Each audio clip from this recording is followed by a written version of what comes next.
সেপ্টেম্বরের ১৩ তারিখ বাংলাদেশের বিপক্ষে ভারতের সিরিজ শেষ হওয়ার কথা। ঠিক একই দিনে আফগানিস্তানের বিপক্ষে টি-20 সিরিজে মাঠে নামবে টিম ইন্ডিয়া। হিসেবটা একটু গোলমেলে ঠেকছে না?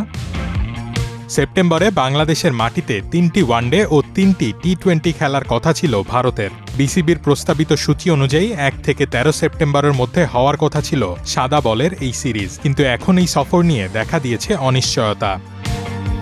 কারণ ঠিক কাছাকাছি সময়ে ভারতের বিপক্ষে ৩ ম্যাচের টি-20 সিরিজের সূচি চূড়ান্ত করেছে আফগানিস্তান ক্রিকেট বোর্ড।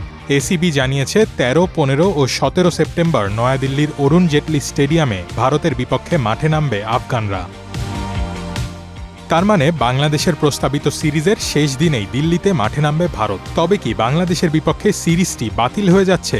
এখনই নিশ্চিত করে তা বলার সুযোগ নেই, কারণ বাংলাদেশ সফরের সূচি পরিবর্তন হতে পারে, কিংবা দুই সিরিজের জন্য ভারতের ভিন্ন দুটি দলও মাঠে নামতে পারে। আফগানদের বিপক্ষে এই সিরিজের বিষয়টি নিশ্চিত করেছে খোদ বিসিসিআই। বোর্ড সচিব দেবজিৎ সাইকিয়া এক বিবৃতিতে জানিয়েছেন, সিরিজ আয়োজনে আফগানিস্তানকে সব ধরনের সহযোগিতা করছেন তারা। ভারতের মাটিতে আফগান ক্রিকেটারদের তুমুল জনপ্রিয়তার কথাও মনে করিয়ে দিয়েছেন তিনি। সাইকিয়ার মতে এটি দুই দেশের ক্রিকেটীয় সম্পর্কের এক শক্তিশালী প্রতিফলন। আফগানিস্তানের জন্য এই সিরিজটি হতে যাচ্ছে রীতিমতো ঐতিহাসিক, কারণ প্রথমবারের মতো নিজেদের হোম সিরিজ হিসেবে ভারতের মাটিতে ভারতকেই আতিথেয়তা দেবে তারা। রোহান আদনান, প্রথম আলো।